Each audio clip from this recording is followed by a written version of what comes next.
السلام علیکم ورحمۃ اللہ وبرکاتہ۔ آج ہم سبق نمبر 11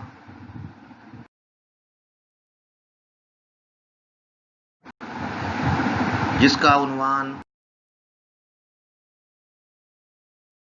مختلف چیزوں کو مطالعہ کریں گے، جن میں سے 4 چیزیں بہت اہم ہوں گی: اسلام کا معاشی نظام، اور اسلام کے معاشی نظام کے ضمن میں دنیا میں معاصر دنیا میں جو نظام رائج ہیں، قومی ملکیت کا نظام اور سرمایہ دارانہ نظام، ان دونوں نظاموں کو بھی تھوڑا سا ڈسکس کریں گے، اور اسلام کے معاشی نظام کی خوبیاں بیان کریں گے، تجارت کی اہمیت کو بیان کریں گے، اور دوسری چیز تجارت کے شرعی اصول۔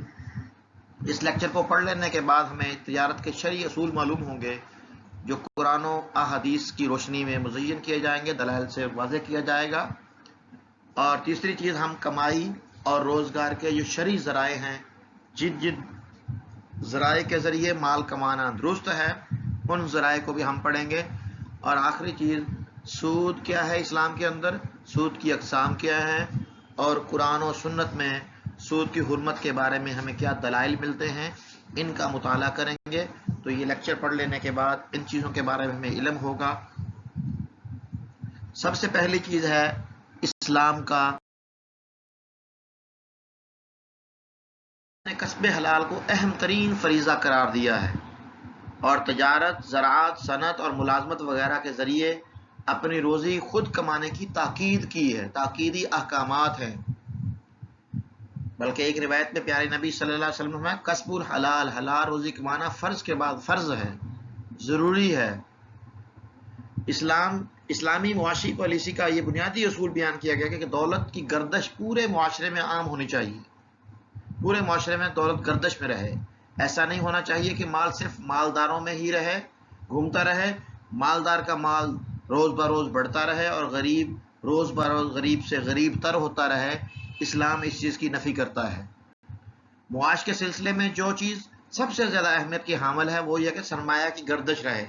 سرمایہ کی گردش اگر اس طرح ہو کہ ہر طبقہ کے لوگوں تک پہنچتا رہے تو سب لوگ خوشحال ہوں گے، اور اگر وہ صرف چند لوگوں کے درمیان گھومے تو خوشحالی چند لوگوں کے حصے میں آ جائے گی، بقیہ لوگ بدحالی کی زندگی گزارنے پر مجبور ہوں گے، اور اسلام اس کی سختی سے مذمت کرتا ہے۔ قرآن پاک میں آتا ہے کئی لا یکون دولۃ بین الاغنیاء منکم، یعنی تاکہ نہ ہو جائے دولت صرف مالداروں کے درمیان، ایسا اسلام نہیں چاہتا۔ اسلام کے پر دولت ہو یعنی ہر کسی کو موقع مہیا کیے جائیں، موقع فراہم کیا جائے، البتہ ذہانت، اپنی کوشش اور محنت کے ذریعے دولت کے کمانے کے اندر فرق ہو سکتا ہے۔ دولت کا کمانا بری چیز نہیں ہے۔ ان اللہ جمیل یحب الجمال، اللہ خوبصورت ہے، خوبصورتی کو پسند کرتا ہے۔ کسی کو اللہ نے اگر مال دولت دیا ہے تو اس کا اظہار کر سکتا ہے، لیکن اس میں تکبر نہ آ جائے، ریاکاری نہ آ جائے۔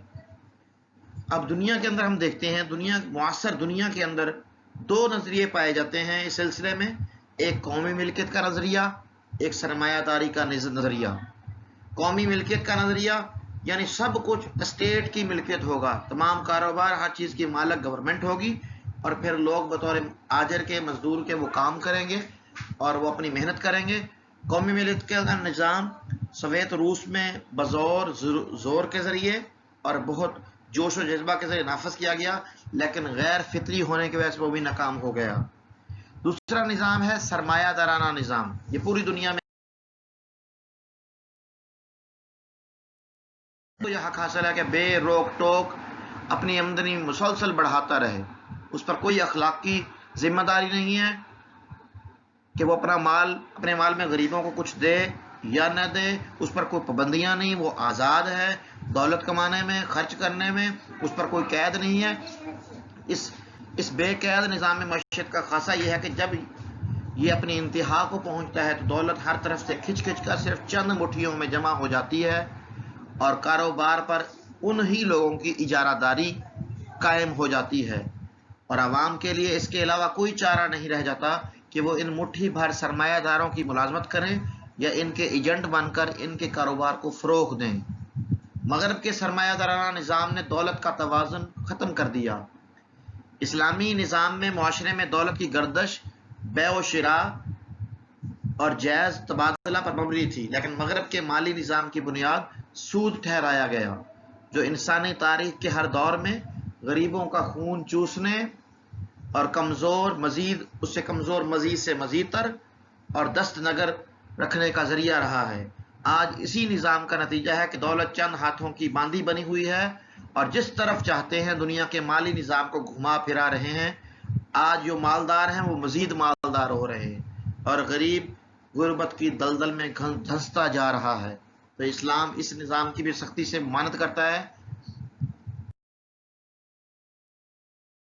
عقائد پر توجہ دی گئی ہے، اس کے ساتھ ساتھ معاملات کی بھی تاکید آتی ہے۔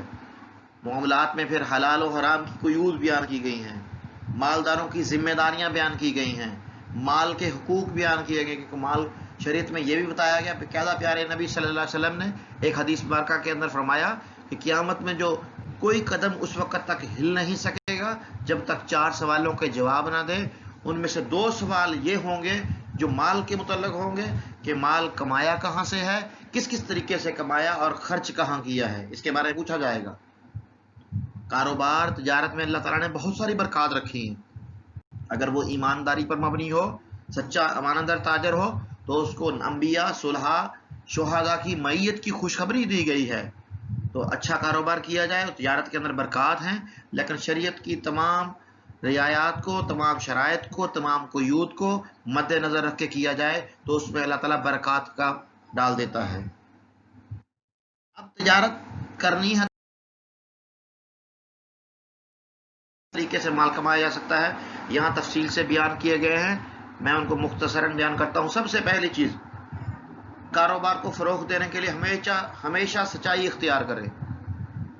جھوٹ بولنے سے، جھوٹی قسمیں کھانے سے وقتی طور پر تو نفع مل سکتا ہے، لیکن عاقبت کے انجام سے یہ چیز فائدہ مند نہیں، نقصان دہ ہے، آخرت خراب ہونے کا ذریعہ ہے۔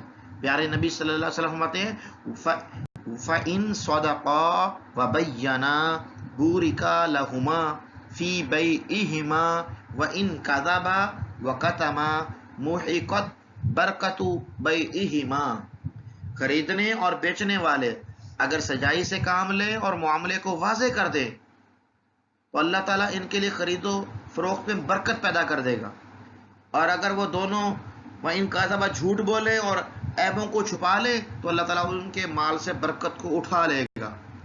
اس طرح بہت ساری احادیث مبارکہ ہیں جو اس اصول کی دلائل ہیں، اس اصول کو واضح کرتی ہیں، اس کا مطالعہ کر سکتے ہیں۔ اسی طرح دوسری چیز، عیب چھپانا اور خریدار کو دھوکہ دینے سے پرہیز کیا جائے۔ بعض اوقات لوگ نقلی چیز کو اصلی بتا کر بیچ دیتے ہیں، مال کے عیوب چھپا لیتے ہیں اور وہ اس بات پر خوش ہوتے ہیں کہ ہم بڑے چلاک ہیں، ہم بڑے سمجھدار ہیں کہ ہم نے عیب کو چھپا لیا اور غلط چیز کو اچھے داموں بیچ دیا، حالانکہ وہ یہ نہیں سوچتے کہ یہ ان کی چلاکی، یہ ان کی عقل مندی، یہ سمجھداری گھاٹے کا سودا ہے، یہ ان کے لیے انجام کے اعتبار سے برا ہوگا، اور ایسے لوگ دنیا اور آخرت دونوں میں خسارہ پانے والے ہوتے ہیں۔ پیارے نبی صلی اللہ علیہ وسلم ایک دفعہ ایک غلے کے ڈھیر پر تشریف لے گئے تو آپ نے اس غلے کے اندر ہاتھ ڈالا تو اندر سے انگلیاں تر ہو گئی، تری محسوس ہوئی، گندم کے اندر سے تری محسوس ہوئی۔ تو آپ صلی اللہ علیہ وسلم نے غلے والے سے پوچھا یہ کیا ہے؟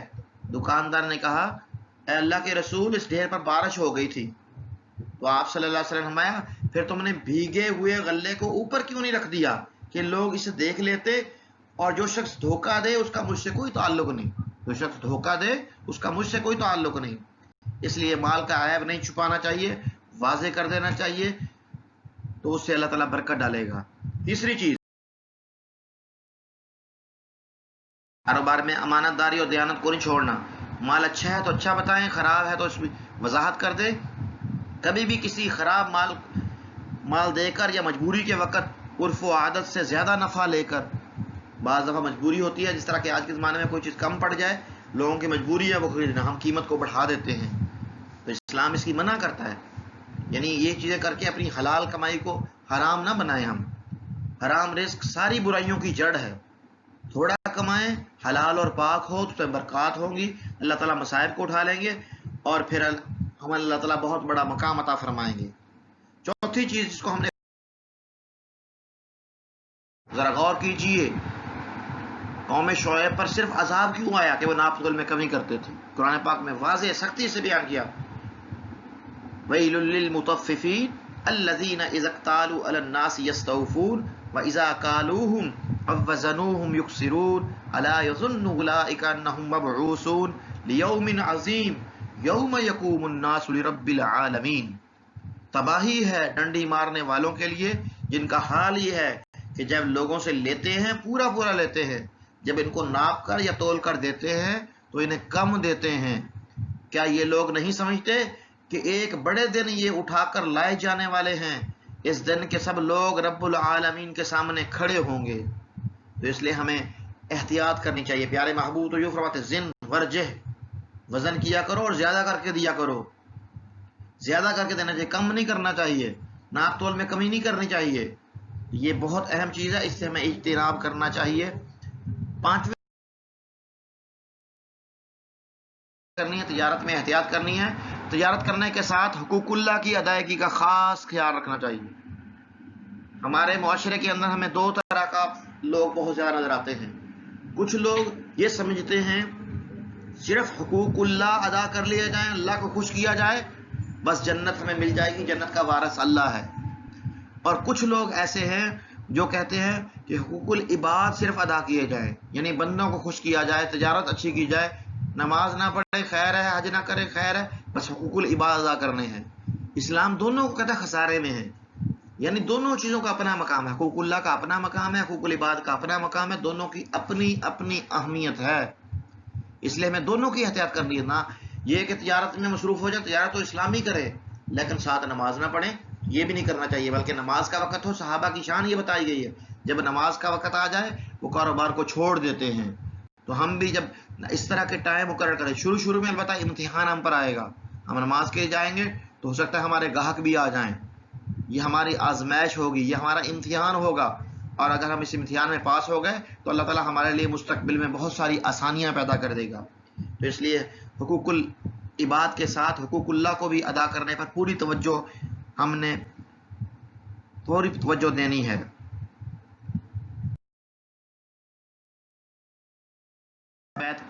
صحیح بخاری کی یہ روایت ہے، اس کا بھی حوالہ ذکر کیا گیا ہے، حضرت قتادہ سے احتیاط کرنی ہے۔ خریداروں کے ساتھ ہمیشہ نرمی کا معاملہ کریں، اچھے اخلاق، اچھی زبان اور میٹھے الفاظ کے ذریعے خریداروں کو اعتماد میں لیا جا سکتا ہے۔ جب ان کا اعتماد آپ پر ہو جائے گا تو دوسرے دکانداروں کو آپ کے پاس آئیں گے۔ تو اچھی زبان، یہ نہیں کہ انسان کا جب کاروبار کمزور حالت میں ہو، کم ہو، تو اس کی زبان اور ہو، جب بزنس چل پڑے، تجارت چل پڑے تو اس کا لہجہ بدل جائے، ایسا نہیں ہونا چاہیے۔ ہر حال میں انسان کی زبان اچھی ہونی چاہیے۔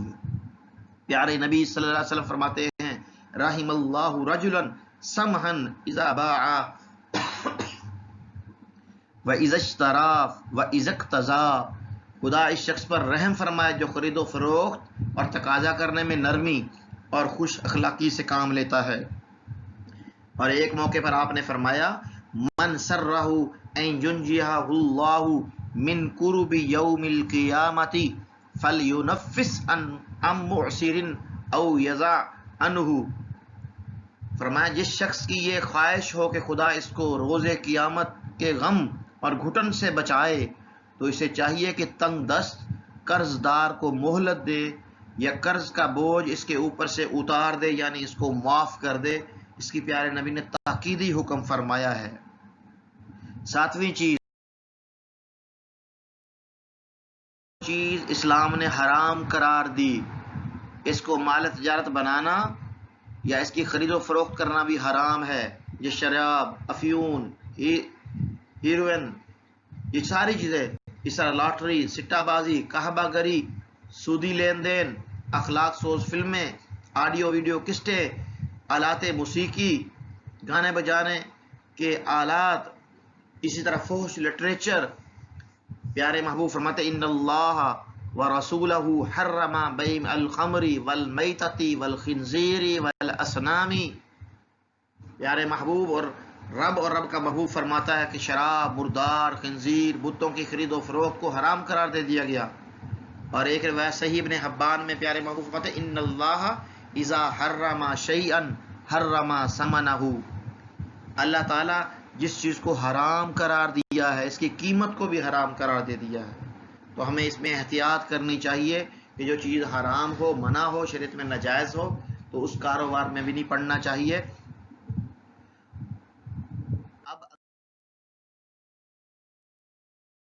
ہم مال کما سکتے ہیں، یعنی کمائی کے بنیادی ذرائع 3 ہیں: قدرتی ذرائع، صنعتی ذرائع اور خدمات. یہ بنیادی ذرائع ہیں.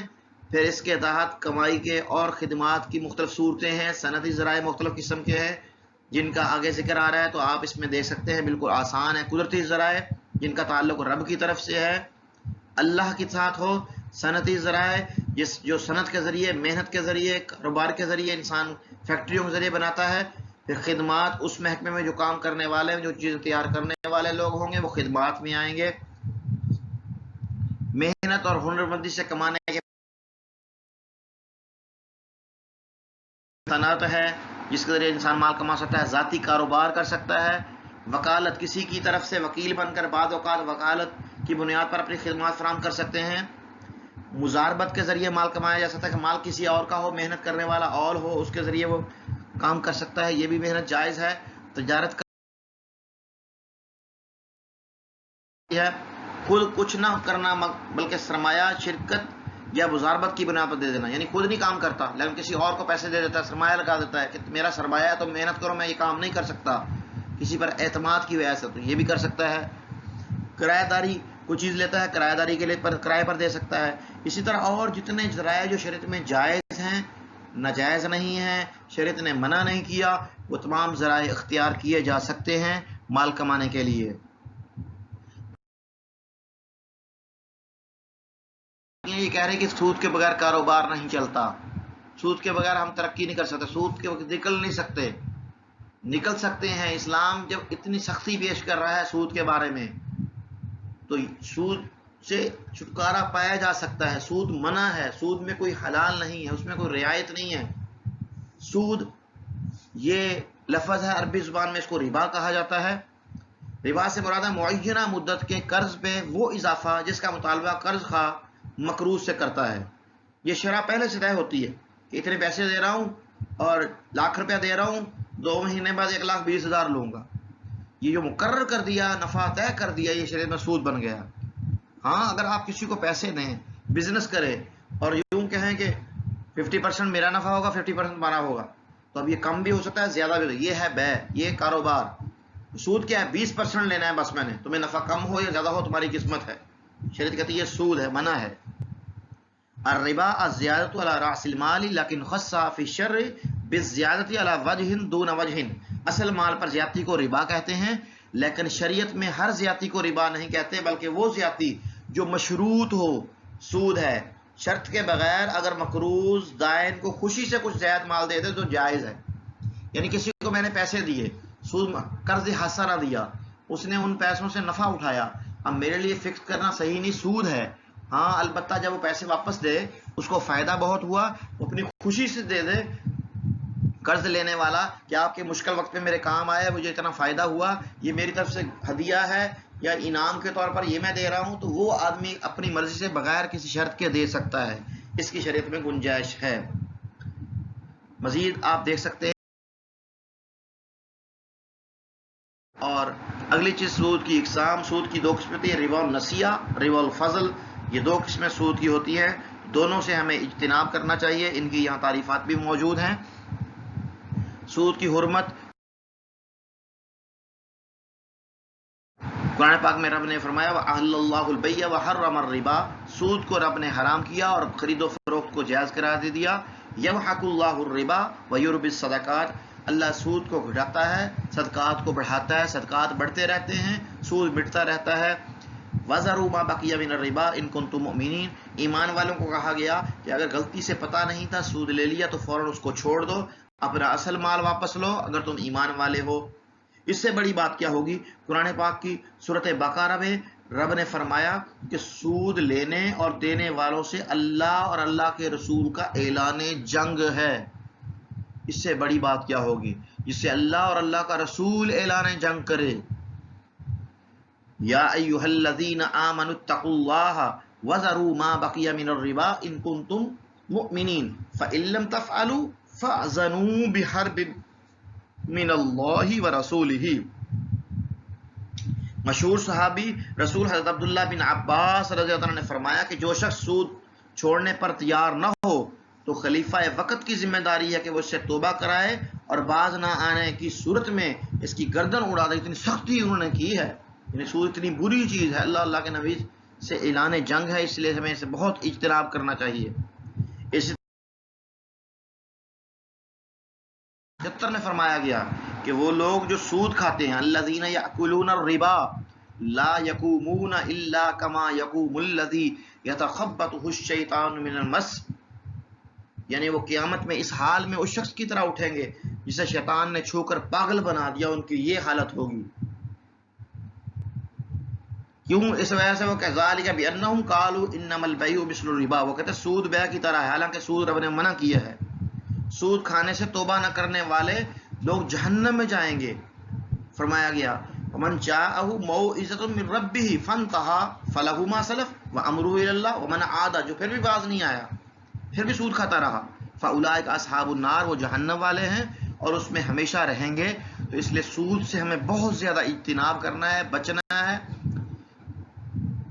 اسی طرح احادیث مبارکہ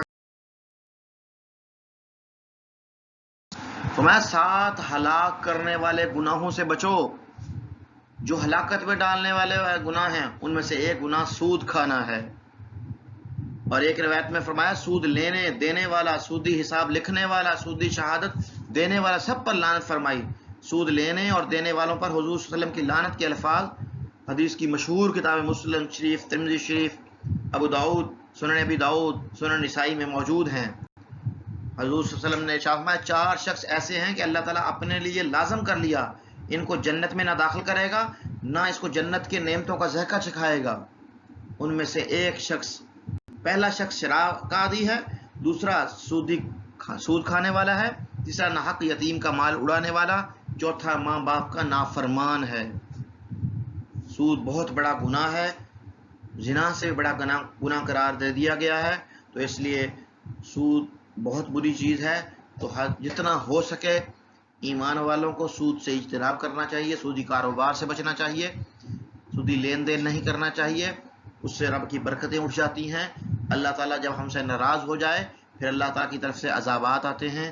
جس طرح ہمارے اوپر وبائیں آ رہی ہیں، عذابات آ رہے ہیں، ٹڈی دل آئے یا کرونا وائرس آئے یا مختلف زلزلے آئیں، یہ ہمارے اعمال کا انجام ہوتے ہیں.